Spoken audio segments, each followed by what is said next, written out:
Good evening, I'm Ben Mankiewicz. Welcome to TCM and another Thursday night in May, which means another lineup of movies in our month-long series, The Defining Frontier, the American Character in Westerns. During its golden age, Hollywood fed audiences a steady diet of movie cowboys, and those cowboys were nearly always what Americans expected them to be. They were white, they were men.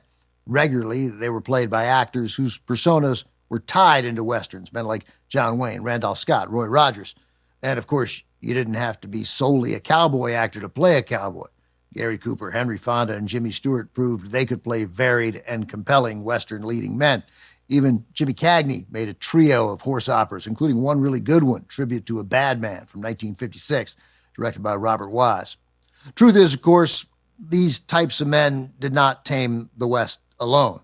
Occasionally, filmmakers would take chances with stories that upended the expectations of a macho Western.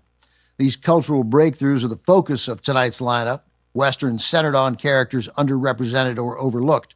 We begin tonight with a picture that attempts a more empathetic look at the group of people most often cast in a negative light in Westerns, usually as vicious, primitive, and two-dimensional villains, Native Americans. From 20th Century Fox in 1950, directed by Delmer Daves, this is Broken Arrow. Jimmy Stewart leads the cast, plays Tom Jeffords, a former cavalryman who sees the Apaches as savages. That changes when he saves an Apache boy and experiences Apache culture firsthand. It leads Stewart to believe he can broker a peace between settlers and the tribe, leaving him caught between two worlds.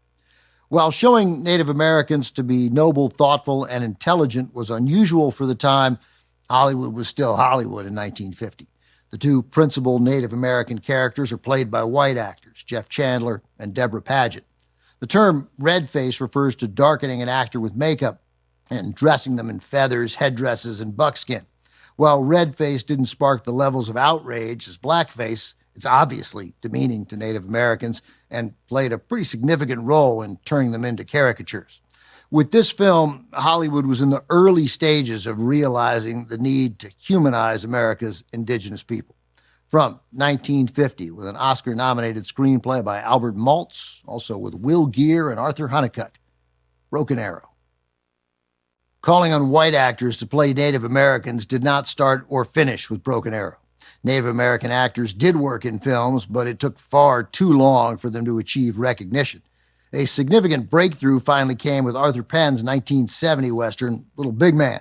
Chief Dan George became the first indigenous North American actor to earn an Oscar nomination, Best Supporting Actor in Little Big Man. Over 5 decades later, Lily Gladstone became the first Native American actress nominated, recognized for her outstanding work in the 2023 Martin Scorsese film Killers of the Flower Moon. So far, only one Native American actor has an Academy Award, Wes Studi, a Cherokee whose long career includes Dances with Wolves from 1990 and the 1992 remake of The Last of the Mohicans. He received an honorary Oscar for his career at the Academy's 2019 Governor's Awards.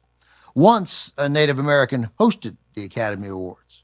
That was actually back in 1934. Will Rogers, born into the Cherokee Nation in what is now Oklahoma in 1879. Coming up, a group of women prove they are as tough as any cowboys. They confront the dangers of the untamed West.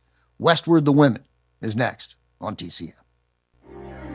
Next on TCM, Westward the Women, then Brokeback Mountain, and later Buck and the Preacher. TCM gives a sermon on the classics tonight.